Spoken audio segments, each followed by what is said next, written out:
And we're live. Another episode of Athletic Insights. We're joined today by our guest and close personal friend, Rhys Larry of Brockville, Ontario. Rhys, how are you doing today? Doing well, Zach. Appreciate you having me on and excited to be here. Thank you for coming down. So for those of you listening at home, Rhys came down from Toronto to do this with us today, so we really appreciate his time. And briefly, before we get into this, Athletic Insights is a resource for youth sports organizations, coaches, parents, and young athletes at home looking to get a glimpse in behind the scenes of elite athletics, and also to show like role models from Brockville and people who even I myself looked up to in high school and in college. So Rhys, why don't you just tell us a little bit about your youth sports experience in Brockville and then how that ultimately led you to wanting to compete at a high level in basketball? You know what? I think looking back on my youth sports experience, I think the big word is variety, and probably, it was very busy. But, I think it was, looking back at that period of my life, it was unbelievable to be able to play a variety of different sports, fill a variety of different roles and be able to, contribute in different ways to ultimately, teams that involve my close friends and people that, I spent all my childhood with. So, I started in hockey like most people in this area, did that for a number of years and then would play, soccer and baseball in the summer. And volleyball. I remember the first time I met you or passed you is maybe I was in grade 7. I think you were in grade 8 and we were at a tournament in Maynard. And I just remember hearing, this guy's 6'2" or 6'3", however tall you were in grade 8. And I said, why are we playing? Like, this doesn't seem fair. So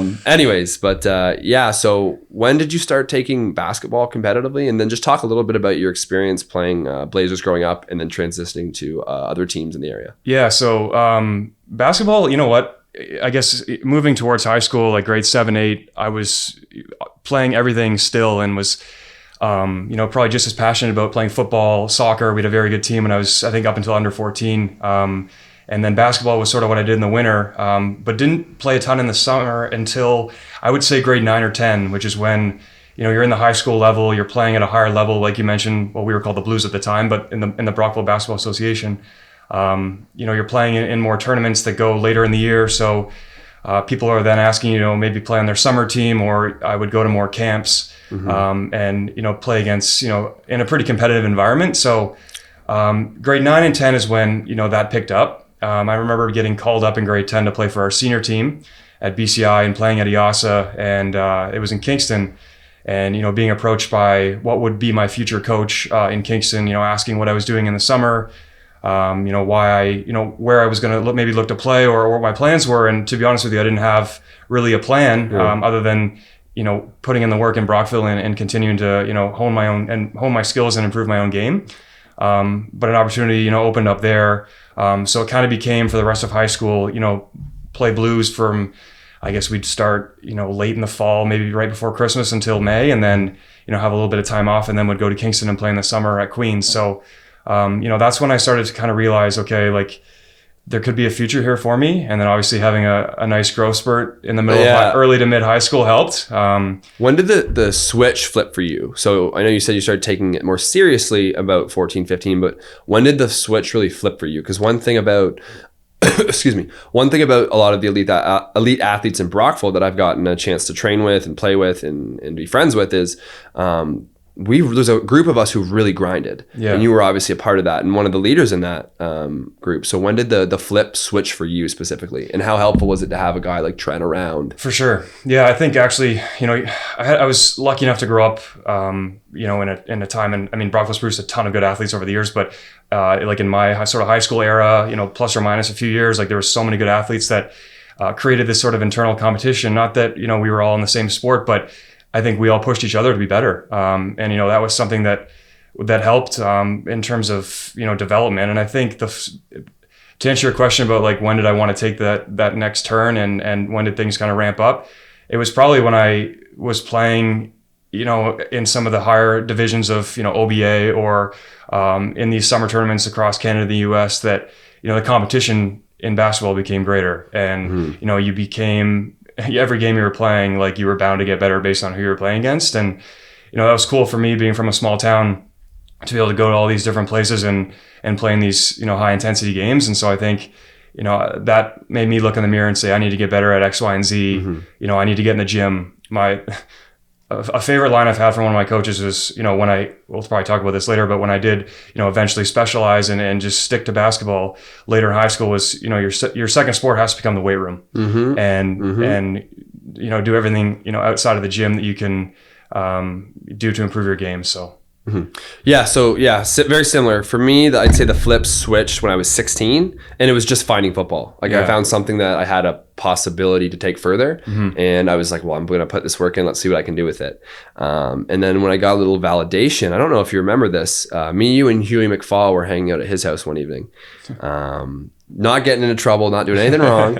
And you had both sat me down, and I respected both of you so much because also Huey could have probably played any sport he wanted post-secondary. He has different goals, but and I remember you told me that I was turning heads. I think it was my first year from St. FX, and that meant a lot for me to get validation from you guys, because you guys are the guys I looked up to in high school. So little trip down memory lane there. There you go. But Rhys, why don't you talk a little bit about Brockville basketball, what it meant to you, the role your dad played, and then start touching base on your recruiting process that led you to being very successful Acadia Axeman. For sure. So I think I owe a lot to the Brockville Basketball Association, like playing for the Blues my whole life, basically. It was cool. We kind of got started at a time when there hadn't really been a team for a few years at my age group, and I was in grade 4, and my dad was one of the coaches, so was able to play with the grade 5s and 6s, and learn a lot. I mean, I was pretty undersized, pretty young, but that was sort of my first memory playing, and obviously to have my dad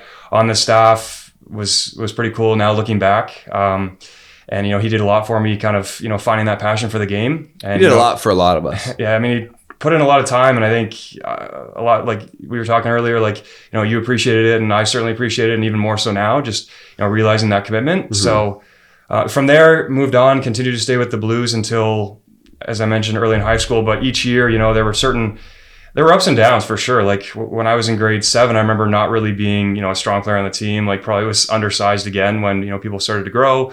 Was probably playing in a position where I hadn't really had any experience before, being on the outside, around the perimeter, and ultimately was a blessing in disguise to be able to kind of, improve my game, all around and develop some new skills there. But again, like really enjoyed my time, played with a lot of great friends, played for a lot of great coaches who put in a lot of time and effort to make it a great experience for us. And those relationships still exist today when I see people around the city. Now, with regards to moving on to the recruiting process, as I mentioned earlier, was playing high school for BCI and then rep basketball in Kingston at that point. I would say it really picked up probably summer going into grade 12. Okay. So maybe a bit later than for most people, but I'd had a pretty strong year in grade 11 playing for a team in Kingston. We went to a lot of different places where, coaches would be in gyms watching. I was reached out to by some schools, I would say July, August of that year, Acadia being one of them. Led to a, recruiting trip early in the year. But one thing I will mention is I had a former teammate at Acadia who was from the Kingston area, and we were just in an open gym. He'd been home for a weekend and invited me to come up for an open gym to scrimmage with him and some of his friends. And, I think that's why it's so important to just like take every opportunity you can, because that ultimately, I think having gone to that open gym and held my own, I think like led to the interest kind of picking up. And then Acadia being sort of, really on my radar after that, and then going out there and speaking to the coaches and talking to people on campus, talking to the players, like got a really good feel for, what Acadia was all about, and made my decision, I would say in the fall of grade 12. But the recruiting process was a little bit, I'm not going to lie, it was a little bit, daunting at first, because like I really didn't have any experience with that sort of until that. Well, nobody does. When you're applying to university, like, I mean, that's kind of on the horizon early in grade 12. So it's a little bit overwhelming in terms of like, hey, what do I want in my university? Like, what do I want to take? Like, there's a lot of different kind of variables that go into it. And obviously I was very serious about basketball. So like that was a big part of the decision as well. So definitely an experience that was great, but like, I don't know if I could have prepared for it any other way. Right. Other than kind of just by jumping in. So for sure. Yeah. And one thing I want to want to get your take on just briefly before we get too deep into Rhys Larry is me and you are both huge advocates for youth sports, but specifically Brockville and Brockville athletics. So do you want to just touch base a little bit about the growth you've seen and just what this small community, small athletic community means to you? For sure. Yeah, no, I think we were talking before this, like that year, so we'll get into this later too, but when I had a knee injury, I was spending a little bit of time at home, doing my rehab and my physio, and was able to be around the basketball program specifically, and just to see the growth of the Blazers since when I played, and the amount of teams and the amount of kids that are playing is unbelievable. And I'm like so happy to see that basketball's in such a great place in this community. There's a lot of people who make that happen, and that's even from like having like a facility where people go to individuals and having more gym time available, like little things like that is like awesome to see. And in terms of like the overall horizon of youth sports, like I could talk about it for days, but just like the importance and the value like that can play in people's lives is unbelievable. And from an early age, just to see people having experiences across the board, whether it be hockey, football, basketball, soccer, even when I was growing up, lacrosse, like that was prominent in like a lot of people's youth sports routines. So I'm probably missing some other sports that are offered to kids right now, but like, yeah, it's great. I mean, it's such a great vehicle and lesson of life skills that you can take from it. And that's perfect. Let's, because it's been brought up a couple of times, why don't you just like touch base on a little bit about the injuries you've had, the perseverance you've showed, and then the newfound respect for just for sports it gives you. For sure. So, I had a couple in university. One was early on in my second year, and I thought probably to date like the best offseason ever in terms of taking to heart what was sort of discussed in my exit interview in my first year, like wanting to make those improvements, wanting to go walk in with a purpose on why I was here and like the improvements I had made. So had a broken wrist like first or second weekend of the season, ended up having surgery on that, like shut me down for the season. And that was tough because we had a very good team that year for sure. There was a lot of expectations. We were coming off winning an AUS championship, which was probably one of the best experiences I've ever had as an athlete, just to see all those months and and for the guys before me who were on my team, or the guys who were in senior years of eligibility, like to see all the work they put in to make that happen was unbelievable. So the motivation I had from that experience and being at nationals in my first year was sort of all money in the bank to want to come back and like really be more of a contributor in my second year. So that was a tough setback. Nationals, which we ended up making, were in Ottawa that year. So, that was tough not to be able to play in front of friends and family. But ultimately, that one again, like made me look in the mirror and think like, okay, well, there's no point of pouting. Like there's a lot of, I have like 6 months of rehab, probably, 3 or 4 months in a cast. And then another few months to get back into game shape. So like, I want my summer to be my season. So I was, trying to play as much as I could. And remember how tough it was to be on the sidelines like watching. And then fast forward a few years, I'd come back. I thought started to contribute more. Probably had my best year at university in 14-15 in terms. Is that when you led the AUS in rebounding? It was. So right. Came back and was proud to do that. And then basically had an ACL injury again very early the next year. And that one was tougher just because, that's such a scary injury to hear about. Yeah. Like ACL, a lot of thoughts run through your head. So that was a time where, again, definitely took my time to kind of get over it, maybe a few days to a week. But then it was like, let's go, because there's so many different steps that you have to take in order to come back from that. And you can't wait. Take any off. Yeah. So I think I'm just going to stop really quickly. Sure. Everyone at home listening, you need to listen to the words Rhys is saying when he talks about these injuries. It's all about how he personally perceived them. He was sad for a couple of days and devastated even, but he, like I always say, those athletes can wipe that stuff away and focus on the task at hand. Are the guys who are going to continue, they're going to rehab, they're going to get better, and then they're going to continue their prehab. And the other thing I wanted to say is when you had talked about you're going to make the off season your season, you have to have that attitude anyways. The off season is where you get better. You don't get better doing the same things every day if competition isn't there. For sure. So one of the things that I had a different perspective towards the off season. Playing football is a little bit different than than basketball or soccer or whatever sport. But for football, my goal in the offseason was I'm going to get bigger, faster, and stronger than every single person on any team I'm on. So that when it comes into training camp, I'll get my hands, I'll get my roads, I'll get my legs in then. That was just my personal perspective towards it. And I think like, you bring up a good point there, like, especially when you're a university athlete, you have like eligibility. So like you're on the clock from day one to like your 4th or 5th year. And so, what you can do between year 1 and year 5 and like the improvements you can make is like so huge in terms of, maximizing your time as a university athlete. You're living, breathing, walking proof. example of that, right? So I think, that was with this knee injury, it was like, okay, luckily enough, I didn't burn a year of eligibility because it happened so early in the season. So like, that was like some good fortune for that, I guess. Like, we'll take that as a positive when like I was looking for anything to be a positive. Anyway, that was probably the toughest test as an athlete I've ever had, just in terms of, okay, you gotta get up and walk. You gotta then learn to run. Then you gotta cut. Then you gotta jump. Lateral. Then you gotta sprint. Then you gotta move laterally. And the confidence, you need prior to making that next step is like so important in your recovery, in your rehab, because if you want to get back to like the speed and the athlete and the, the ability, have the power you had before, like you have to trust yourself and the work you're putting in is paying off. So it really taught me a lot about that. And, knowing that there's no shortcuts, you're not going to, can't cheat the system.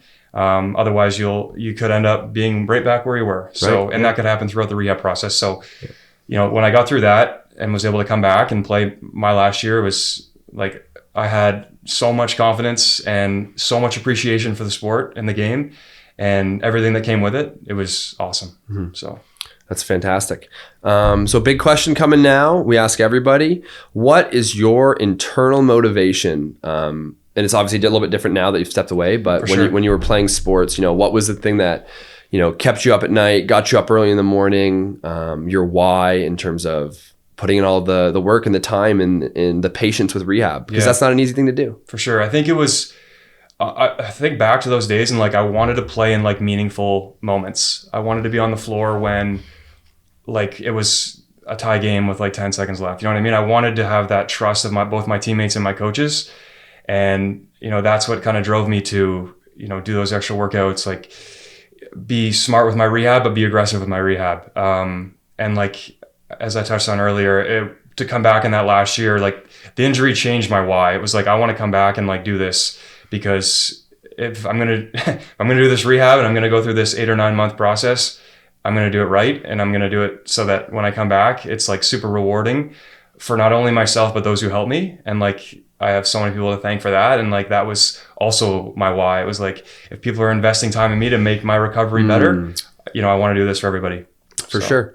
What was your most fond memory when you were playing at Acadia, and then what was a low point? One of the things, obviously, the injuries. For sure. There might be something else. One of the things we talk about is process isn't linear. There's ups and downs. So if you just want to touch base on one of each. Yeah, I think I talked about it earlier, but my AOS championship in my first year was amazing. Just to see the how hard that was, and like to see our team come away with that. That group of people, coaches, players, like I'll have that memory forever. So that was, and it felt a bit, it was my first year at university. So like, I think I realized how hard that was. Exactly. Yeah. Right. And like, unfortunately we didn't get back to being on that stage as champions, but I really realized from that experience, like this is how hard it is and the amount of work that goes into it, which drove me to try and deliver that when I was a senior for the younger guys, et cetera, and be a contributor to that. But again, coming back from the ACL injury was such a high too. Like being able to play in nationals that last year, having my parents in the crowd who obviously were with me my whole life and pushing me in sport and supporting me in sport, but also throughout that rough patch when I was, sidelined, like they were huge in that, and I can't thank them enough. So like that was amazing too, to like look in the crowd and see my mom and my dad watching. I talk about being hurt, like that's clearly low. Like, I think especially when you come off, as I mentioned, like off seasons where you prepare really hard and that happens, like it's unfortunate. And like, that's something that, really bugged me. But, there's always going to be, losses and things like that are annoying. But the injuries would overweigh that for sure. So Rhys, I wanted to ask you about, have you had a full circle moment where you accomplished your original goal or one of your early goals, and you've gotten closure with elite athletics? Because one of the hardest thing about university sports ending is coming to terms with elite sports being done. Yeah. Well, I think, overcoming overcoming that injury and appreciating the last sort of half of that season, knowing that it was probably coming to an end, was something I really tried to like enjoy every day and prepare myself for that moment. I think walking off the floor for the last time and having a cool little ovation with the people that were in the crowd and, being greeted by my teammates and coaches was like a really cool moment and something I'll never forget. Because, I had crossed the finish line and had, had some adversity during the road. So that was a cool moment where I kind of came to the conclusion where, hey, this is it. And it was an unbelievable chapter of my life. But one thing I think that's been cool since I stopped playing is to be able to still follow the program and, stay in touch with my coaches and some of my former teammates and seeing them, have success, especially those who were in maybe their first year when I was finishing up, and communicating with them, and even little things like seeing people be recognized as like academic All-Canadians and, having success on the floor and off the floor, like being a difference maker in the community, seeing that's pretty cool because, when I was there, I tried to sort of lead by example in that sense. And, it was important to have your priorities straight with like, being a good person in the community as well as like striving to be your best in the classroom. So, when you have those conversations with guys to see, how things are going and those are things they bring up and like what they're doing, it's pretty cool just to see the growth of everybody in the program.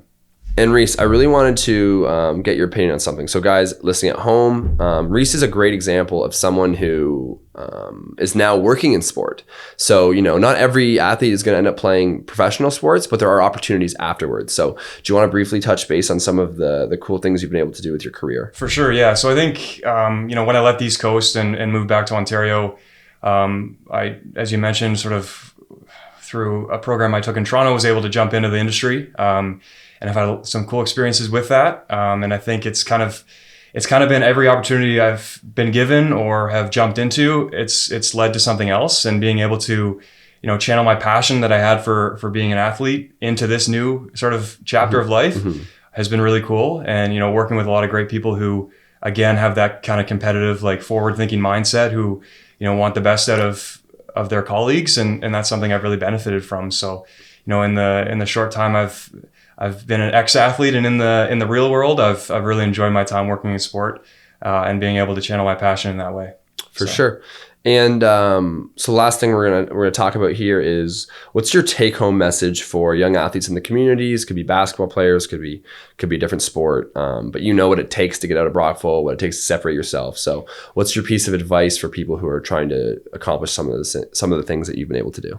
Well, I think it starts with having that approach and mindset of really wanting to, reach your goal. And, that was something that I had, outlined to my dad in grade 9 or 10 when he would take me to, university basketball events. Like, this is something I want to do. Like, I want to be on the court, watching, we talked about this earlier, but like watching Acadia when I was in grade 8 was like really cool at nationals. So I think, the advice I'd give to youth athletes was, have a goal and make it a purpose in everything you do to like try and get there. And, don't be afraid to be, push us out of your comfort zone when trying to get to that goal, because, there's going to be bad days, there's going to be ups and downs, and, celebrate the successes, but also learn from like the negatives and use that as motivation to improve.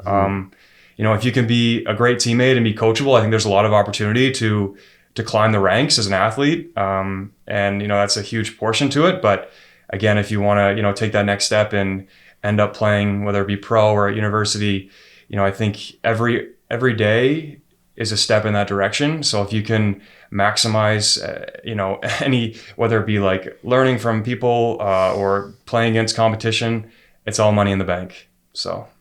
For sure. That was another great piece of advice from another great local athlete and another great role model.